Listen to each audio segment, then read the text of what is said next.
Hi friends, எல்லோருக்கும் வணக்கம். எல்லோரும் எப்படி இருக்கீங்க? நல்லா இருக்கீங்களா? இன்றைக்கி அந்த கதையோட அடுத்த பகுதி தான் பார்க்க போகிறோம். இதுக்கு முன்னாடி நீங்கள் செய்ய வேண்டிய விஷயம் என்ன அப்படின்னு கேட்டிங்கன்னா, மறக்காமல் நம்ம சேனலை சப்ஸ்கிரைப் பண்ணிக்கோங்க. கீழே இருக்க பெல் பட்டனையும் கிளிக் பண்ணுங்கள். அப்போ தான் நான் போகிற வீடியோஸ் எல்லாமே உங்களுக்கு உடனுக்குடனே நோட்டிஃபிகேஷன்ஸில் வரும். ஸோ மறக்காமல் சேனலை சப்ஸ்கிரைப் பண்ணிவிட்டு வீடியோ பாருங்கள் ஃப்ரெண்ட்ஸ். வாங்க நம்ம கதைக்குள்ளே போகலாம். அதுக்கப்புறம் நான் யோசித்த விஷயம் என்ன அப்படின்னு கேட்டிங்கன்னா, சரி நம்ம ஊருக்கு போகிறோம், என்ன நினைப்பாங்க அப்படின்னு சொல்லிட்டு தான் என் மனசுக்குள்ளே அந்த எண்ணம் தான் ஓடிட்டு இருந்துச்சு. ஆனால் அப்பா சொன்னாங்க, நீ அதை பற்றியெல்லாம் ஒன்றும் கவலைப்படாதம்மா, நாங்கள் இது மாதிரி பொண்ணு சும்மா தான் ரிலாக்ஸேஷனுக்கு தான் நாங்கள் வரோம், ஒரு வேலையாக தான் வரோம் அப்படின்னு சொல்லிட்டு தான் சித்தப்பாட்ட சொன்னேன். சித்தப்பா அதெல்லாம் நினைக்க மாட்டாங்க. சித்தப்பாவும் சித்தி தானே இருக்கிறாங்க, அதான் அண்ணன் அதுக்கப்புறம் அக்காவெல்லாம் தான் எல்லாம் வெளியூரில் இருக்காங்களா, அவங்க மட்டும் தானே இருக்காங்க. என்ன கொஞ்சம் வசதி தான் கம்மியாக இருக்கும். ஆனால் இப்போ என்னமோ ரூமு, லெட்டின் பாத்ரூம்லாம் உள்ளறையே இருக்கிற மாதிரி இப்போ எல்லாம் அண்ணன் கட்டி கொடுத்துருக்காங்க அப்படின்னு சொல்லிட்டு சித்தப்பா போன வருஷம் சொன்னப்போ சொன்னார். பாப்போம், போனால் தான் தெரியும் அப்படின்னு சொல்லிட்டு. அப்புறம் காரில் போகிற வழியிலே அவங்களுக்கு கொஞ்சம் ஸ்நாக்ஸு, அதுக்கப்புறம் அவங்க பழம் அதெல்லாம் கொஞ்சம் எல்லாம் வாங்கினோம். அவங்களுக்கு வாங்கிக்கிட்டு நாங்கள் ரீச் ஆகிறதுக்கே காலையில் ஒரு 10 மணிக்கு கிளம்புனாங்க. ஒரு 8, 9 மணி ஆகிட்டு. நைட்டு தான் போய் சேர்ந்தோம். எங்களை பார்த்தோன்னே சித்திக்கெல்லாம் ரொம்ப சந்தோஷம். ஏன்னா என்னை பார்த்து ரொம்ப வருஷம் ஆகுது. அவங்க ஏதோ ஃபங்க்ஷனுக்குனாலும் நான் எதுக்குமே போக மாட்டேன். அம்மா அப்பா 2 பேரும் தான் போவாங்க. நான் ஏதாச்சும் கூப்பிட்டாலுமே போக மாட்டேன். அவங்க இப்போ என்னை பார்த்தே ஒரு 7 வருஷத்துக்கிட்ட இருக்கும். ரொம்ப அவங்க அக்கா கல்யாணத்துக்கு அப்போ வந்திருந்தப்போ கூட அவங்க நான் வேலையை அலைஞ்சிட்டு இருந்ததுனால அவங்க என்னை பார்க்க முடியல. அப்போ என்னை பார்த்தோன்னே அவங்களுக்கு என்ன இப்படி ஆயிடுச்சு, ஏன் இவ்வளோ இளைச்சி போயிட்டா, என்ன இப்படி இருக்கிறா அப்படின்னு சொல்லிட்டு போனோடனே சித்தி கேட்டாங்க. இல்லை வேலைன்ட்டு இருந்ததுனால தான் இந்த அளவுக்கு இதாகிடுச்சு, உடம்பெல்லாம் இளைச்சி போயிடுச்சு, அதனால தான் வேலையை விட சொல்லிட்டோங்க்கா அப்படின்னு சொல்லிட்டு அப்புறம் அம்மாலாம் சொன்னாங்க. அதுவும் நல்லது தான். ஏன்னா வேலை இருக்க வேண்டியது தான், இருந்தாலும் நம்ம உடம்பு தான் முக்கியம். நம்ம உடம்பு நல்லா இருந்தால் தான் நம்ம வேலை பார்க்க முடியும் அப்படின்னு சொல்லிட்டு சொன்னாங்க. நானே உங்கள் அக்காவும் பெங்களூரில் வேலை பார்த்துட்டு தான் இருக்கா. அவளும் குழந்தைங்கள விட்டுட்டு தான் வேலைக்கு போயிட்டுருந்தா. குழந்தைங்களையும் பார்த்துக்க முடியல, அவளுக்கும் உடம்பு முடியாமல் இருந்து நான் தான் போய் ஒரு மாதம் பார்த்துக்கிட்டு வந்தேன். எனக்கு இங்கே இருக்கிறதுக்கு, இங்கேயே இருந்து பழகுனதுனால எனக்கு இங்கே இருக்கிறதுக்கு அவ்வளோதான் பிடிக்காது.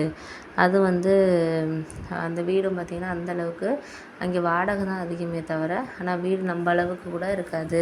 அதில் 2 பிள்ளைங்கள வச்சுக்கிட்டு அவள் இருக்கிறப்ப நம்ம போய் இருந்தோன்னா அது சரியாக வராதுங்கிறதுனால நானும் அவங்க சித்தப்பாவும் போய் ஒரு மாதம் பார்த்துக்கிட்டோம். அதுக்கப்புறம் வேலையை விட சொல்லிட்டாரு மாப்பிள்ளையும். அதுக்கப்புறம் ஒரு 1 or 2 இயர்ஸ் கழித்து நீ போய்க்கலாம், இப்போதைக்கு வேணாம், பார்ட் டைமாக வேலை கிடச்சா நம்ம பார்க்கலாம் அப்படிங்கிற மாதிரி அவர் சொல்லிட்டாரு. அதனால் அக்காவும் இப்போ வேலையை விட்டுட்டு வீட்டில் தான் குழந்தைங்கள பார்த்துக்கிட்டு இருக்கு. ஏன்னா அதுங்க ஸ்கூல் போகிற வரைக்கும் தான்.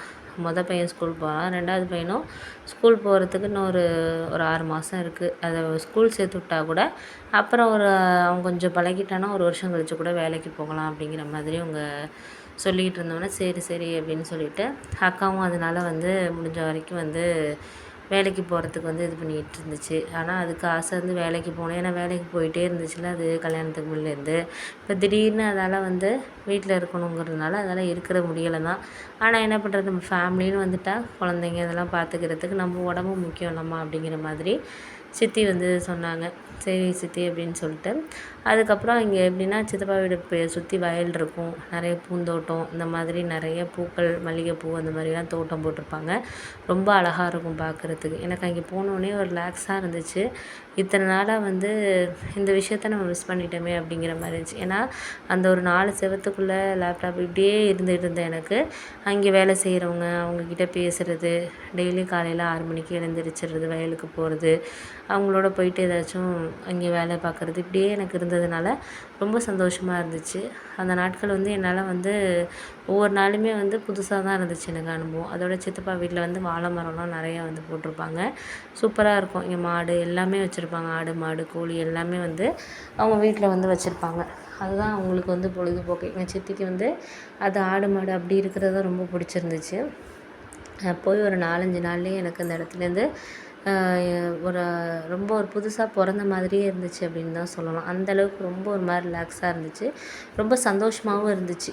இந்த இதை நம்மளால் மறக்க முடியாத அளவுக்கு ஒரு சந்தோஷமாக இருந்துச்சு. அப்போ தான் நான் சிரிச்சே பேச ஆரம்பித்தேன். ரொம்ப நாளைக்கு அப்புறம் இங்கே வேலை பார்க்குறவங்க அவங்ககிட்டலாம் வந்து கொஞ்சம் கொஞ்சம் நான் சிரித்து பேச ஆரம்பித்தேன். அதை பார்த்தோன்னே தான் அம்மா அப்பாவுக்கு 2 பேருக்குமே வந்து ரொம்ப சந்தோஷமாக இருந்துச்சு. நம்ம பொண்ணு இந்த மாதிரி ஒரு விஷயத்துல தான் வந்து நம்ம வந்து இது பண்ணணும் அப்படிங்கிற மாதிரி அவங்களுக்கும் ரொம்ப சந்தோஷமாக இருந்துச்சு.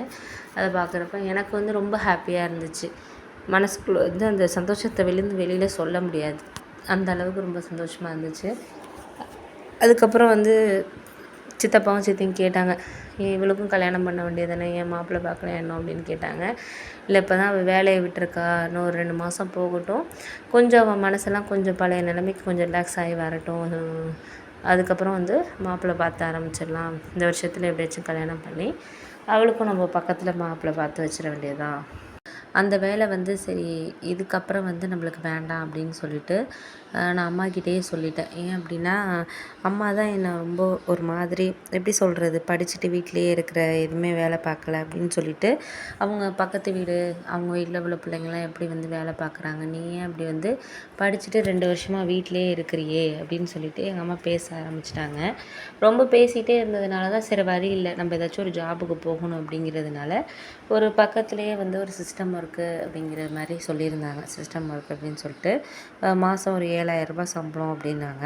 ஆனால் அதுக்கப்புறம் வந்து போகிறப்ப எனக்கு ஆனால் அவ்வளோதான் அந்தளவுக்கு பிடிக்கல. ஏன் அப்படின்னா, நம்ம வந்து எந்த ஒரு வேலை செஞ்சாலும் மனசு விருப்பத்தோடு செஞ்சால் மட்டும்தான் அது நம்மளுக்கும் ஹாப்பியாக இருக்கும். அதை வந்து எப்படி சொல்கிறது, அதை வந்து நம்ம செஞ்சு கொடுக்குறவங்களுக்கும் அது ஹாப்பியாக இருக்கும் அப்படிங்கிறது தான் என்னோடய ஒரு முடிவாக இருந்துச்சு.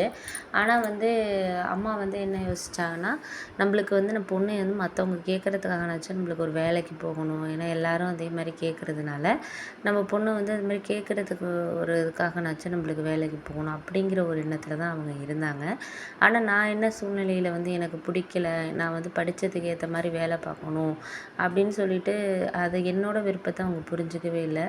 இருந்தாலும் வந்து அம்மா சொல்கிறாங்க அப்படிங்கிறதுனால இவங்கக்கிட்ட டெய்லி வீட்டில் வந்து பேச்சு வாங்குறதுக்கு ஏதாச்சும் ஒரு வேலைக்கு போயிடலாம் அப்படின்னு சொல்லிட்டு நான் கிட்டத்தட்ட ஒரு 8 மாதத்துலேருந்து 9 மாதம் வரைக்கும் அந்த இடத்துக்கு வேலைக்கு போயிட்டு தான் இருந்தேன். ஆனால் அது போக போக எனக்கு வந்து அந்த அந்த வர்றவங்களும் சரி, அங்கே அந்த கடைக்கு வர்றவங்களும் சரி, அந்த கடையில் வேலை பார்க்குற ஓனரோட ஃப்ரெண்டு வந்து ஒரு பேசுகிற விதங்கிறது சரியில்லாத மாதிரியாக தான் இருந்துச்சு.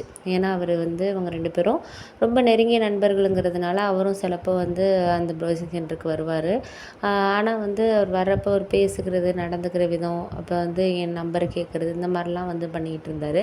நானும் அவாய்ட் பண்ணிவிட்டு எவ்வளோ வந்து அவாய்ட் பண்ண முடியுமோ அதனால் அவர் வருவார்னு தெரிஞ்சு ஏதாச்சும் ஒர்க் இருக்க மாதிரி சிஸ்டமில் வந்து டைப் அடிக்கிறதுக்கு போயிடுவேன். ஏன்னா இவர் இருந்தால் ஏதாச்சும் கேட்பார் பண்ணுவாருன்ட்டு.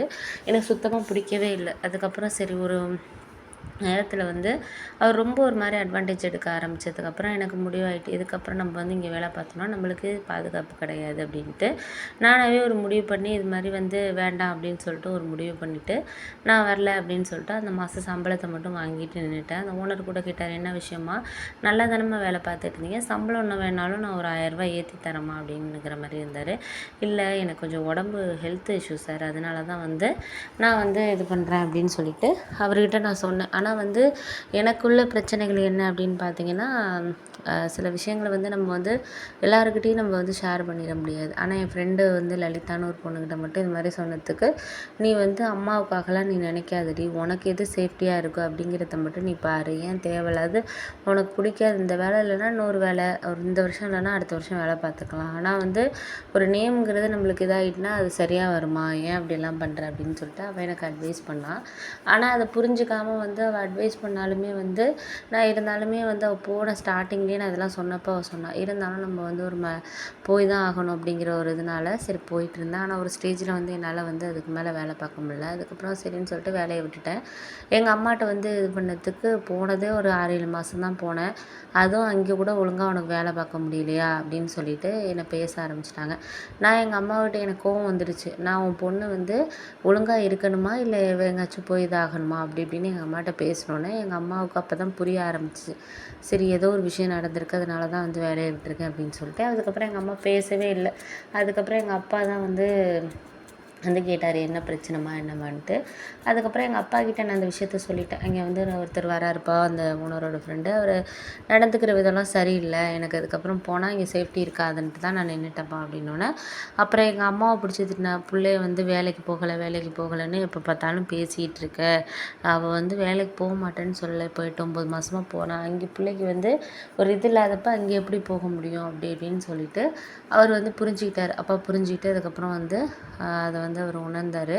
அதுக்கப்புறம் என்ன ஆச்சுன்னு பார்த்தீங்கன்னா, சில சமயங்களில் என்ன தான் வந்து நம்ம ஒரு விஷயங்கள் வந்து நடந்தாலும் அது வந்து சரியான நம்ம ஒரு பாதையில் எடுத்துகிட்டு போனால் மட்டும்தான் சரியாக இருக்கும் அப்படிங்கிறது மாதிரி தான். அதுக்கப்புறம் வந்து உணர்ந்துட்டு அவரே வந்து புரிஞ்சுக்கிட்டார், அப்பாவே புரிஞ்சுக்கிட்டு அதுக்கப்புறம் வந்து என்னாச்சுன்னு பார்த்தீங்கன்னா, அவர் வந்து இனிமேல் நீ வேலைக்கெல்லாம் போக வேணாம்மா, உனக்கு எது சரியாக படுதோ அப்படி ஒரு வேலை கிடச்சிச்சின்னா நீ போ அப்படிங்கிற மாதிரி அப்பா என்கிட்ட வந்து சொல்லிட்டாரு.